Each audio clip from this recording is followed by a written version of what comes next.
the first name on the list, which is Albert Taylor Street, and that was submitted by me. And here's some information to remind you of, and some more information that I've found. And I've had some assistance from some of the Hays County Historical Commission members, Ms. Lila Knight and Ms. Maury Bassett, who were gracious enough in their love of history to give me even more information than I started off with. So Albert Taylor was born in 1885, and he died in 1918. Unfortunately, he died of pneumonia that was connected to the big influenza epidemic that was going on at the time. Now, there is a record of Albert Taylor's cleaning and pressing shop that was located on Front Street in 1912. There's actually a map that shows the shop, but it does not state whether or not Mr. Taylor owned the building. Mr. Taylor was one of 5 black-owned businesses in downtown Kyle, along with the Sewell brothers, George, who had a grocery store, John, who had a cafe, and Jeff, who had a barbershop. The 5th businessman's name was Kirby Smith, and he also had a barbershop. So these businesses were just right up the street from us. And notice the time, it was 1912. Records do show that Mr. Taylor had purchased property on the northeast corner of D.E. Moore Addition for $250 in May of 1912. So he actually owned property where he had his residence. There was a newspaper clipping that we found about his business in the Kyle News on March 1929, 1918, where it gave advertisement of his work and services, and he was described as a professional tailor.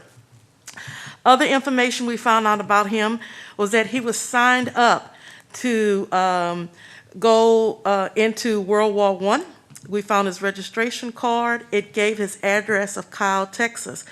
His registration card was, from what we could tell, was somewhere between 1917 and 1918. However, as I stated earlier, Mr. Taylor died in 1918, so we're assuming that perhaps he died before he went into World War I. The reason why his name was brought up is because this was a businessman back in the early 1900s, an African-American man more specifically, who had a business in downtown Kyle that provided services to the citizens of Kyle, from what we can tell by the advertisement in the newspaper clipping. The Sewell brothers already have a street named after them. It didn't specifically give information to one of the other brothers. It's just called Sewell Street or Sewell Drive, one of the two. And then from what we can also find out, there happens to be a street with a name of Smith in it also. So that perhaps was connected to the other barber, who was Kirby Smith. So that was the information that I found out about Albert Clarence Taylor, born 1885, died 1918, who was an African-American businessman in the early 1900s.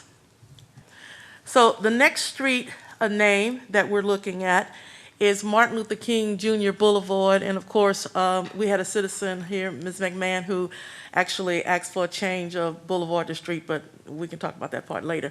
And I'm actually not going to speak to that. We're going to have one of our members to speak on their behalf, and that is Ms. Wilma Jarvie. So Wilma? Yes, ma'am. I'm not going to go into a lot of detail about the specifics of Martin Luther King, because I think everybody knows pretty much who he is and what he did. So my recommendation, I'm going to talk about my rationale for why I think it should be named Dr. Martin Luther King Jr., and I said road, but road or street is okay with me. I'm a fairly new resident of Kyle, and I did try to do some research into the history of African Americans in the city, but I wasn't able to find a lot of information over the net. And I know people have talked about books that there are, but I have not been to the library. I'm waiting for COVID to settle down a little bit. I did discover, though, that African Americans have lived in this area since around the 17th century. And I drive through the city, and I've noticed that many of the street names honor members of Kyle's ethnic communities. Until Vanessa just spoke, I was only aware of one street that was easily recognized as honoring an African American, and that was James Atkins Drive. Steve did inform us earlier that there was a street named Miller, but I really doubt that most of the residents are aware that it, or even associates it with Dory Miller, the African American hero from World War I. And Vanessa just informed me that there's a Soul and a Smith streets, which are probably named after African American residents who, until now, I was unaware of. Although Dr. Martin Luther King Jr. influenced African American treatment in society in a profound way, he also wanted to change society for the betterment and the civil rights of all people, regardless of their races. So I think naming the road for him will recognize the results of his civil rights advocacy, in addition to showing appreciation for the sacrifices that he made for the movement. I think for African Americans, naming the street Dr. Martin Luther King Drive or Dr. Martin Luther King Jr. Street will create a sense of acceptance by the community and recognition of African American historical contributions. And I think for the community, based upon the things that Ms. McCann has said about the dialogue that they had last Juneteenth, it can open up discussions for the needed continuation of Dr. Martin Luther King Jr.'s work. So I really hope that you will give it consideration. So now we're on Veterans Drive, and Ms. Priscilla will speak to us on behalf of Veterans Drive. She submitted that into our information portal. Priscilla. Yes, thank you. To me, the word veteran means fighting for and protecting the people and the country that they love. It means making a lot of sacrifices, having courage, and knowing people have respect for them. It takes a lot of courage for people to say that they want to be in the military. Without the service of our veterans, we would not have the freedom we have today. What makes our veterans special?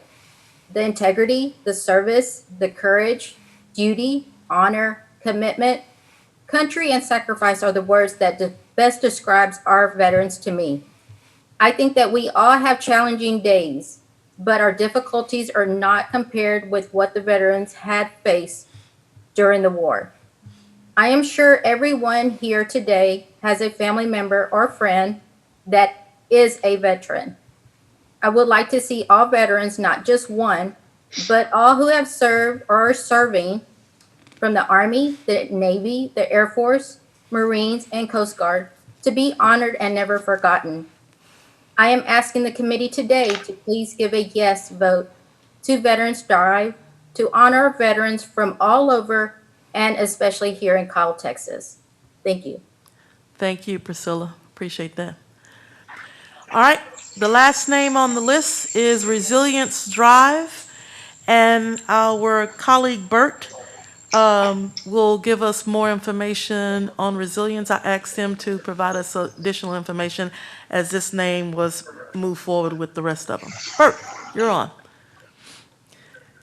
Thank you, Madam Chairwoman.